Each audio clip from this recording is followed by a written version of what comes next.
आपका नाम क्या है? राहुल नाम है। आपका नाम सिस्टर? राधा। और आप कहाँ से हैं? फरीदाबाद से बिलोंग करते हैं सर। दिल्ली एनसीआर फरीदाबाद। और आप क्या करते हैं प्रोफेशनली? मैं बाय प्रोफेशन एक स्टाफ नर्स हूँ और लेबर रूम डिपार्टमेंट में जॉब करती हूँ, जहाँ पे डिलीवरीज कंडक्ट होती हैं। कहाँ? Maternity department. ओके, किस हॉस्पिटल में? लोकनायक हॉस्पिटल। ये गवर्नमेंट हॉस्पिटल है? जी। ओके, टेस्टिमनी को हम सुनेंगे। अपोस्टल जी 2015 में इनकी शादी हुई और मैरिज के बाद से ही जब इस बहन को पीरियड आने शुरू हुए तो प्रॉपर्ली पीरियड नहीं आते थे। मैरिज के बाद प्रॉब्लम इतनी ज्यादा बढ़ गई कि 1.5 महीने के बाद पीरियड्स आने शुरू हो गए और बॉडी इनकी फूलने लगी, वेट बढ़ना शुरू हो गया और जब बेबी के बारे में सोचा तो प्रेगनेंसी कंसीव नहीं कर पा रहे थे। और ये अपने हॉस्पिटल में सीनियर गायनेकोलॉजिस्ट के पास गए, कंसर्न किया, टेस्ट हुए तो पता चला कि इनके हस्बैंड के प्राइवेट पार्ट के ऊपर एक रसौली है और सिस्टर के ओवरीज में पानी वाली मल्टीपल रसौलियां हैं, हार्मोनल इनबैलेंस है और एग्स ग्रो नहीं कर रहे हैं। और इन्होंने मेडिसिन ली और ट्रीटमेंट जब इनका शुरू हो गया पर उसका कोई, क्योंकि आप खुद एक उसी डिपार्टमेंट में जॉब करती हैं तो सारे गायनी डॉक्टर्स तो आपके वाकफ ही होंगे। तो आपने उनको चेक करवाया तो क्या बोला उन्होंने? वो यही बोलते थे कि हार्मोनल इम्बैलेंस है तो हम हार्मोनल थेरेपी शुरू करेंगे और फिर उसके बाद देखते हैं कि क्या होगा। फिर उन्होंने हार्मोनल थेरेपी स्टार्ट कर दी, सारा कुछ स्टार्ट कर दिया। ये कैसी होती है हार्मोनल थेरेपी, क्या होता है? हार्मोनल इंजेक्शंस लगते हैं और हार्मोनल टैबलेट्स दी जाती हैं। इंजेक्शन कितनी देर बाद लगता है? ये 3rd डे पे लगता है और ओव्यूलेशन साइकिल जो होती है उन दिनों में लगता है ताकि एग्स मैच्योर हो सके। हर 3rd डे जब ओव्यूलेशन होता है उस टाइम पे आपको इंजेक्शन लेना पड़ता है? हाँ जी। और टैबलेट्स खानी पड़ती है? हाँ जी। ओके, ये आपने कितने साल लिया ये वाला सारा? जो ये टोटल मतलब 10 साल तक मैं ये सब ऑन ऑफ लेती रहती थी। कभी लेती थी फिर छोड़ देती थी, फ्रस्ट्रेट हो जाती थी, फिर लेती थी फिर छोड़ देती थी, यही सब चलता रहता था। और आपकी बॉडी फूल गई थी और वेट आपका बढ़ गया था उसकी वजह से? ओवर वेट हो गया था, पूरी बॉडी फूल गई थी, चलती थी तो सांस फूलती थी, सब कुछ इम्बैलेंस हो गया था। ओके, जब ये रिजल्ट नहीं आया तो फिर डॉक्टर ने आपको क्या सजेस्ट किया? जब रिजल्ट नहीं आया तो डॉक्टर ने बोला कि ऐसा करते हैं, अगर आपको ऐसे कंसीव नहीं हो रहा तो हम IUI करेंगे। फिर डॉक्टर ने मेरा IUI प्लान किया। फिर अगस्त 2018 में मेरा फर्स्ट IUI हुआ, वो फेल हो गया। फिर 1 मंथ बाद एक और IUI हुआ, वो भी फेल हो गया। फिर हम फ्रस्ट्रेट हो गए, फिर हमने छोड़ दिया ट्रीटमेंट। फिर ऑन ऑफ ट्रीटमेंट लेते रहे, छोड़ते रहे, लेते रहे, छोड़ते। इस बीच हम अन्य जगहों पर भी गए। तो या तो आपके हार्मोनल प्रॉब्लम्स होती थी, IUI फेल होते थे, कंसीव होता भी था तो वो मिसकैरेज होता था। तो ये बेबी की जो प्रॉब्लम थी ये कंटिन्यू आपकी लाइफ में चलती ही जा रही थी। हाँ जी। फिर आपके जब दोबारा आपने लिखा कि टेस्ट हुए तो आपकी राइट फैलोपियन जो ट्यूब थी वो आपकी ब्लॉक निकली। हाँ जी। HSG एक टेस्ट होता है, फैलोपियन ट्यूब्स की ब्लॉकेज को चेक करते हैं। वो टेस्ट जब मेरा हुआ तो उसमें right side fallopian tube block थी। फिर डॉक्टर ने बोला कि हम इसको मेडिसिन के थ्रू और स्कोपी के थ्रू ओपन करने की कोशिश करेंगे, लेकिन कुछ भी नहीं हुआ। उसके बाद आपने फिर 2022 में IUI करवाया? हाँ जी। कितनी बार? अगस्त 2022 में 3rd टाइम मेरा IUI हुआ दूसरे हॉस्पिटल से। पहले 2018 में 2 बार हुआ और अब 2022 में 4 साल बाद? हाँ जी। कितनी बार करवाया? 4 बार। ओके। और अपोस्टल जी 4 बार जब इनका IUI हुआ, चारों बार वो IUI फेल हो गया। और उसके बाद ये अगस्त 2022 में जब प्रेग्नेंट हुई तो प्रेगनेंसी के 6वें महीने में इनको एक शैतानी ड्रीम आया कि बेबी गर्ल इनके पेट से बाहर आ रही है, उसका साइज छोटा हो गया, वापस पेट के अंदर चला गया। नेक्स्ट डे अपोस्टल जी जब इन्होंने रेगुलर चेकअप के लिए जब डॉक्टर के पास गए, स्कैनिंग हुई तो डॉक्टर ने बताया कि बेबी का जो हार्ट है वो नहीं बना है, केस बहुत सीरियस हो चुका है। और डॉक्टर ने इन्हें दिल्ली के एक बड़े जो अपोलो हॉस्पिटल है वहां रेफर कर दिया और वहां गए, टेस्ट हुए तो पता चला कि बेबी को डाउन सिंड्रोम जो कि एक जेनेटिक डिसऑर्डर है और जिसमें बच्चा जो है वो मोस्टली एबनॉर्मल पैदा होता है, फैमिली के ऊपर डिपेंडेंट होता है। जब ये सारी चीजें चल रही थी, आपके 4 IUI फेल हो गए, मिसकैरेजेस हो गए, बेबी सारे खराब हो गए, आपने कितने गायनी डॉक्टर को दिखाया टोटल? 15 से 20 गायनेकोलॉजिस्ट को दिखाया। कितने खर्चा किया आपने? लाखों रुपए, 3-4 लाख रुपए के अराउंड खर्च हुआ। और अब आपने लिखा कि आप दोनों डिप्रेशन में थे, चुप रहते थे, बातचीत नहीं करते थे, ओवरथिंक करते थे। हाँ, एक टाइम ऐसा हुआ कि हमने बेबी प्लान करना ही छोड़ दिया था। हम बस निराश रहते थे, ज्यादा बात करते थे तो लड़ाइयाँ हो जाती थी।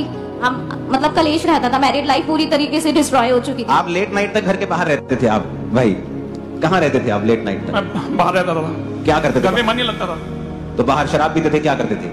ड्रिंक करता था। और बाहर रहते थे? हाँ जी। और जब कोई बीवी का पूछता था तब क्या बोलते थे आप? कुछ नहीं बोलता था, मैं आ जाता था चुपचाप।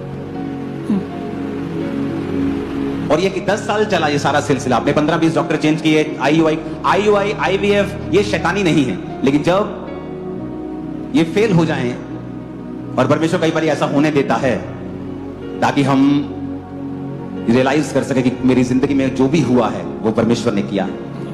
यहाँ लोग आए हैं जिनके 7-7 बार IVF फेल हुए और चर्च में प्रेयर के बाद परमेश्वर ने बेबी के साथ ब्लेस किया।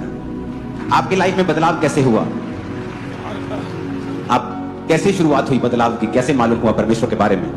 जब मैं बहुत परेशान होती थी तो उस टाइम पे मैं सुसाइड करने के बारे में सोचती थी, क्योंकि गवर्नमेंट जॉब होते हुए भी, मेडिकल लाइन में होते हुए भी, सब कुछ पढ़ाई लिखाई करने के बाद भी, सारे डॉक्टर से सब कुछ ट्रीटमेंट लेने के बाद भी मेरी लाइफ में कोई रिजल्ट नहीं आ रहा था। तो जब भी मैं कहीं भी जाती थी तो सब मेरे से बोलते थे कि आप कब बेबी प्लान करोगे, काफी टाइम हो गया, आप बेबी प्लान क्यों नहीं कर रहे? तो मेरे पास कोई जवाब नहीं होता था बोलने के लिए। फिर मेरी फ्रेंड ने मेरे लिए प्रेयर की, फिर ऐसे धीरे धीरे मैं विश्वास में आई, लेकिन मैं विश्वास में पक्की नहीं थी।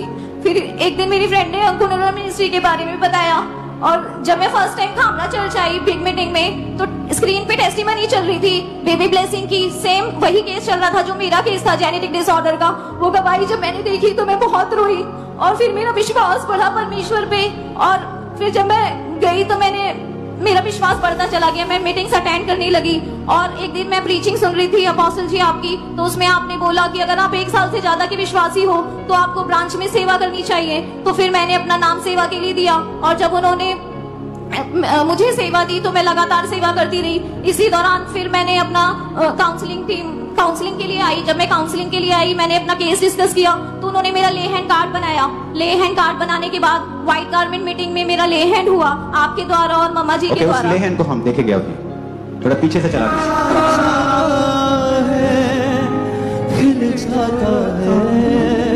वो हालात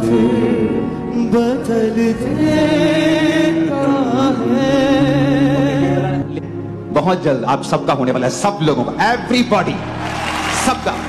बस उस दिन आ जाना चर्च में, रोजा रख के पहुंच जाना, क्योंकि ये परमेश्वर की इंस्ट्रक्शन है कि आप सब पे ले हैंड हो, सबके ऊपर। तो जिस दिन ये अनाउंस होगा, आप चाहे ब्रांच में हैं, आप जहां भी हैं, आपको यहां होना पड़ेगा मेन चर्च में। ओके, उस ले हैंड को जब आपने रिसीव किया तो परमेश्वर ने आपको छुआ। यस अपोस्टल जी। क्या हुआ उसके बाद? उसके बाद बहुत गर्माहट महसूस हुई, और ऐसा हल्कापन महसूस हुआ कि जैसे कोई बोझ निकल कर गया है हमारे जीवन से। ओ बेबी हाथ में आ गया ये तो देखा नहीं मैंने। ये अच्छा है, ये अच्छा है। पहले ऐसे ही गवाही दो, और उसके बाद जब टेस्टिमनी हो जाए तो बेबी को ऐसे डिलीवर कर दो अमेज़न की तरह, और बेबी पकड़ा हुआ है कि, और तारीफ करो तो। और अपोस्टल जी जब ये ले हैंड करवा के यहाँ से गए, ओके मैं सुनता हूँ। 8 अगस्त 2024 को आपका ले हैंड हुआ था। जी अपोस्टल जी। किस महीने आप प्रेग्नेंट थी? उसके बाद जब 45 डेज बाद डेट नहीं आई तो मैंने चेक किया तो यूपीटी पॉजिटिव था, और रिजल्ट देके हम दोनों बहुत रोए। 8 अगस्त 2024 को आप पर ले हैंड हुआ, और सितंबर 2024 अगले महीने जब आपने टेस्ट किया, आपकी प्रेगनेंसी रिपोर्ट पॉजिटिव थी। जी अपोस्टल। और आपने एक और बात लिखी है, जब आपके टेस्ट हुए तो उनमें क्या आया? जब सारे टेस्ट हुए तो उसमें कोई भी जेनेटिक डिसऑर्डर नहीं आया। और रसौलियां क्या हुआ? रसौली भी गायब हो गई, हस्बैंड का भी कोई भी मतलब कुछ भी नहीं आया, सारी रिपोर्ट्स नॉर्मल आती गई। अब ये बताओ कैसे एक्सप्लेन करोगे तुम लोग?